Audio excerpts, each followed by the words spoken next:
balls. Very nice recitation of Hailstorm, Joe. We're back! We are. With the quest for the Shade Cloak continuing. Oh gosh, these guys again. So I just said I was gonna explain this to you. Wait. He's gone. Oh, they go on top! They go on top! Okay, so yeah, so the Shade Cloak, it's that thing I've been talking about through the entire playthrough. It's that thing where you get the ability to, like, phase through enemies. And it's incredibly helpful at avoiding damage. Actually, would you like to explain the story behind that excerpt from Hailstorm? Now it's got you. Oh, right. So, what happened was so we're watching a hailstorm in his dad's car, right? And keep in mind, Eric is a huge Hailstorm fan. I am a big Hailstorm fan. Yes. Okay. So yeah. So we're listening to Hailstorm in his dad's car, and what happened was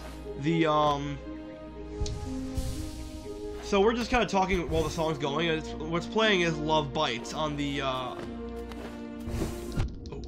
oh my gosh, can't think of the name of the album now. On the Strange Case of ... album, and that was a pretty good song overall. And so what happened was we were talking to the song, and there's a part where she's like, it's not really a rap. It's just kind of it doesn't really fit the rest of the song. You know what I mean? Yeah, yeah. It's like more like talk singing rather than singing. You know what I'm saying? Yeah. So yeah, and while she's doing that, we're still talking, and then we all shut up for just the right moment when she says, "Now it's got you by the balls!" And we were just like, "Oh, great." Well, it's just like, yeah, I won't actually, say what it said, but I don't like you. I've gotten in deep waters with that. Yes. But this man can't. I will go into that later. Ugh. But no, I told Eric that it was one point in my chemistry class where I listened to this band, Mind the Self-Indulgence, where they're not the most PC band out there. They literally, like, every other word is something that would it's not music you'd play around your parents, is what I'm getting at. And I remember they dropped a new album, and I was listening to it. I'm like, oh sweet, Uber, hand me the aux cord and cue it up. And so I'm sitting there in my chemistry class. I didn't realize that I cranked the volume to like the max, and so all the first words of the first song of the album is just the lead singer screaming, "Son of a bitch!" and like. I like quickly cranked it down, and my chemistry teacher's looking at me like, the heck? But yeah, I got the feel that was like one of the first days of that class too. Oh, great! That was my first impression. Oh, isn't that the best? Okay, we're in the right path. We're going the right way. But yeah, we were actually on the topic of Hailstorm and everything. Yes. We were discussing upstairs. Another thing. I'll say Mitch. How about that? Hello. We can say names. Yeah. Huh. There's a part in it. I actually forgot about the tense surrounding this. Where it says, what song was it? Apocalyptic. Apocalyptic. And there's a part in it where she says, "You're a blank throwing fits." And I'll censor it, but you're a B. What I thought it said was, "My name's Mitch throwing dicks."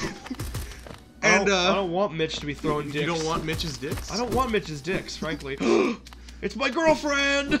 It's my side hoe. Sir, we have your order of dicks. I'm sorry, sir. We cannot simply exchange your dicks. Cyanide and happiness, ladies and gentlemen. Honestly, like. Oh boy. Okay. I think. Yeah. So you pursue the deeper truth. It isn't one the weak would bear. Are you facing off against Hornet? Again, yes. Prove yourself ready to face it. I'll not hold back. My needle is lethal, and I'll feel no sadness in a weakling's demise. Show me you can accept this kingdom's past and claim responsibility for its future. She must have hit puberty late, because she kind of sounds like a dude named Eric. Ooh. I'm into dude stuff. But, actually, on the topic of music, I was listening to David Bowie on the way over here. Ooh, yeah. Our Lord and Savior David Bowie. Of course.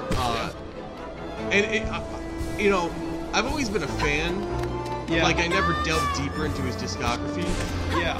And I did the same thing that I did with Prince. Like after he passed away and everything, I started, you know, going deeper. And then I'm thinking to myself, I'm like, crap! Now I'm never gonna get to see them in concert. Oh gosh. Okay, we're at this phase now.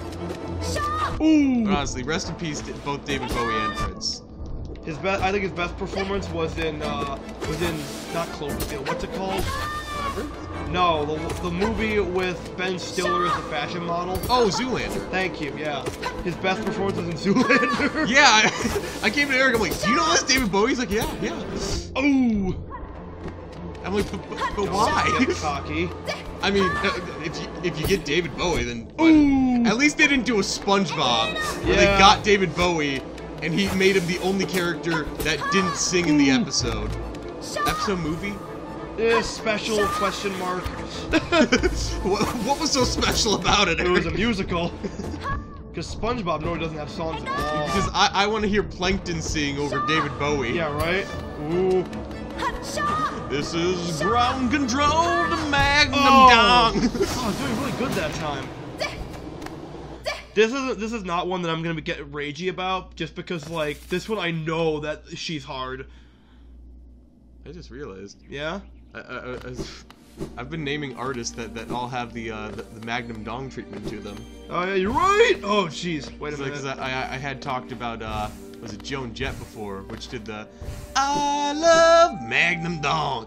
Put another dime in the monster condom. Ooh, I've been struck. Good old Danny DeVito. I was gonna try and do the letter switch thing I do, and it didn't work because it's Danny DeVito. Let's be honest, the original Phil. Yes. Phil Swift is great and all, but did that Phil even have a last name? No, well, his full name was Philoctetes. Philoctetes. Because, you know, Greek. So that's an unfortunate name. A little bit, yes. Ooh. Ooh. But yeah, honestly, didn't someone please keep talking. we were at C2E2 recently. Yes, and you'll probably get in that video soon. Yeah. Ooh. But didn't someone actually cosplay as David Bowie from Labyrinth? Yes. Oh my gosh, how did she not hit me that time? I remember like the second after seeing that, I told Eric, because Eric pointed out to me, and I'm just like, great, now Dance Magic is going to be stuck in my head for the rest of the day. Is that really a problem? No, it's a great song. Ooh. Yeah, I always thought David Bowie's kind of like in the later years.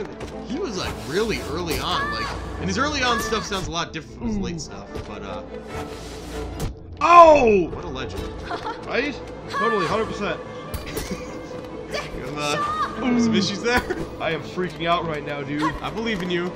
Power of David Bowie. David Bowie riding a tiger made of lightning through the cosmos, whatever it was. Yeah, something like that. I don't remember. Oh my goodness. You know what we got to do? We got to do a Cards Against Humanity stream. Oh, 100%. There's only one problem, Joey. What? I can't stream. I mean. Oh wait, no, we can do live action stream. That might work. Oh, live action as opposed to animated? I mean, you know what I mean. You know what I mean. I spent 10 minutes on this one boss fight alone.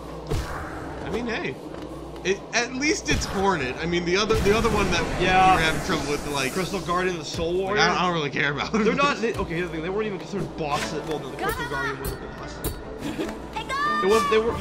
The Soul Warrior wasn't even like a boss before it got like an official thing in the God Home. No, I think we talked about it before, but there is a separate mode where you can play as Hornet, right? In the upcoming game. Well, yeah, that's the whole game. Oh, so you're just Hornet for the entire. Yes. Oh, sweet. Ooh, and it has more like acrobatic platforming, you know. I mean, I feel like you also have the advantage because she is kind of twice your height. That's mostly her head. Ooh. But yeah, so... Ooh! Okay, heal, damn it. I don't know if we're gonna get this into the C2E2 video that we put out, but, why am I saying we? It's all you, man! But, I am this channel! This is my lifeblood! But, I remember, so, I was super pumped, because I had heard rumors that the Nostalgia Critic was going to be there. Oh, yeah. And Eric and I are big fans. I know you said you haven't watched him in a while, but you were into him before I was. It was like straight up obsession, frankly. Yeah, and Eric actually met him, Ooh. was it the previous year at C2E2? Like a few years back! Dang, that was a few years ago. Something like that, yeah. But, Hornet, if you could just not, that would be great. And so, you know, I was really pumped because I've been watching him for a long time. Like I said, Eric even longer. And yes, we're big fans. And so, surprisingly though, he wasn't on the guest roster though because he was Channel Awesome. Their appearance was announced late, which I gotta say I think it's the coolest thing because they always have they just have a tiny booth there, and they you know they talk to people there and you don't have to, you know, it's a lot different from the panels with the other guests where you have to, you know, pay astronomically like high amounts of money just to, I mean you could go up and talk to them, but I mean it's like to get a picture and autograph. What it cost you for Maurice LaMarche and Jess Harnell? They each cost me $40 for a picture and an autograph. Yeah. Whereas the Nostalgia Critic, like, if you want any, yeah, of course he's selling stuff there, and you know, it's all for charity, which, you know, I have no problem donating to. 100%, yes. I mean, it's going to a good cause, so you figure why not. Ooh. But also, if you bring anything, he'll autograph it for free. I should have, yeah, honestly, I should have gotten my Alien poster signed. And so, I dressed up as the Nostalgia Critic.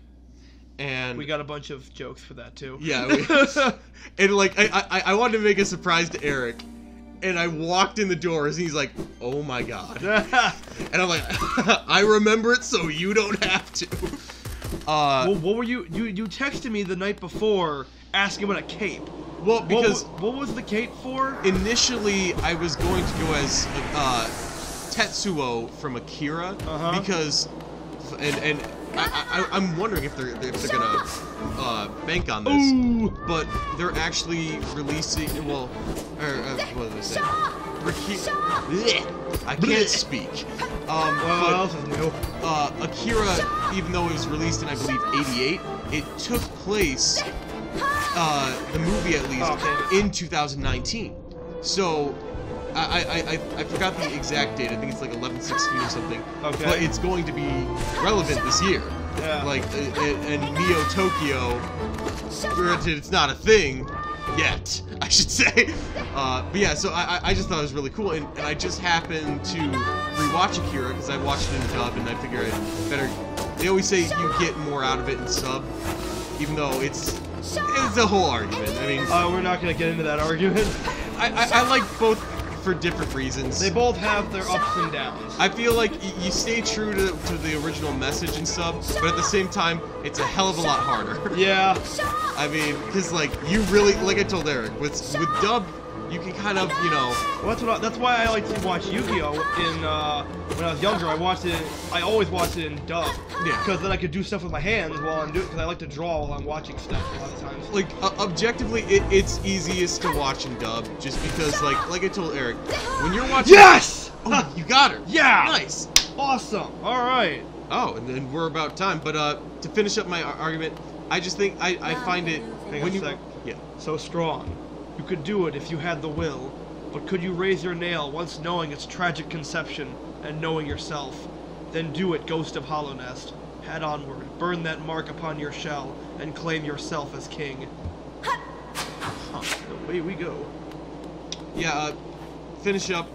Basically, one of the hardest parts of. I feel like when you're watching sub, you gotta dedicate a lot of focus to it. Yes. But continue. What? Oh yeah. So that was probably the hardest part of the. Ooh, here's the cast-off shell. That was probably the hardest part of the quest for the quest for the Shade Cloak, and now we have the King's Brand. I think we'll have to continue that quest next time on Nightmare Drive Gateway. Wait. Oh. We're not gonna have a chance. We're gonna die here. Oh. This is death. We are become death. Oh, death. Death approaches. Oh, gosh. Fine day for marrying, if I do say so myself. And we're dead. We've died. That's the end of the game. The quest is... End movie, roll credits. And that's it. Hornet, you do care. Only I get to kill you. Alright, so now we'll see you guys next time. Next time.